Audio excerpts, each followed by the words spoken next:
Модерното живење, брзиот начин и темпо на живот прават родителите, па и децата се почесто да поминуваат повеќе време надвор од семејството. Родителите зафатени со своите работни ангажмани, а училишните деца пак ангажирани со своите училишни, но и вонучилишни обврски и задачи.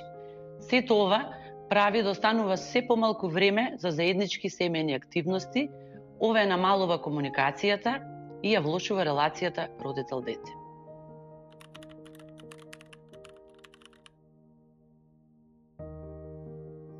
Замислете една ситуација кога едно дете си доаѓа од училиште и седнува само на масата. Тоа појадува, но се чувствува осамено. Нема на кого да му го сподели поминатиот ден. Можеби се скарало со своето другарче. Можеби добило оценка од која не е задоволно. Неговите емоции сака да ги сподели и да поразговара со некого.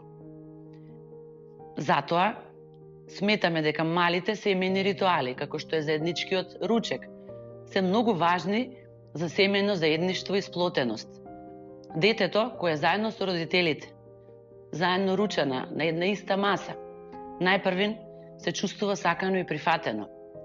Малите кратки разговори за време на ручекот, кога родителот го прашува своето дете како му поминал денот, прават детето да се почувствува сослушано, да се почувствува вредно, да се почувствува сакано.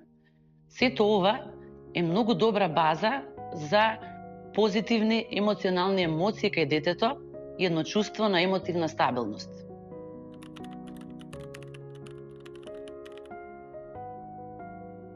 Драги родители, одредете барем 2 до 3 дена седмично за заеднички ручек со своите деца.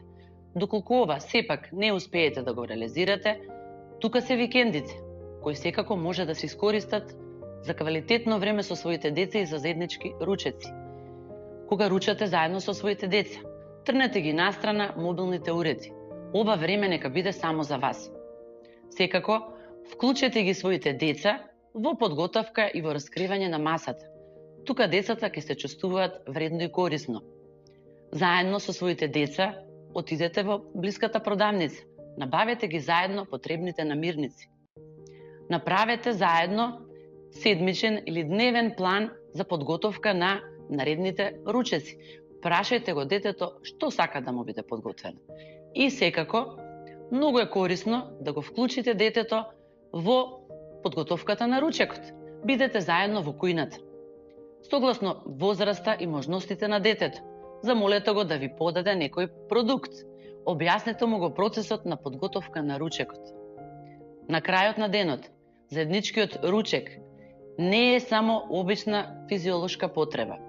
Тоа е време кога родителите и децата се поврзуваат и е место на љубов и поддршка.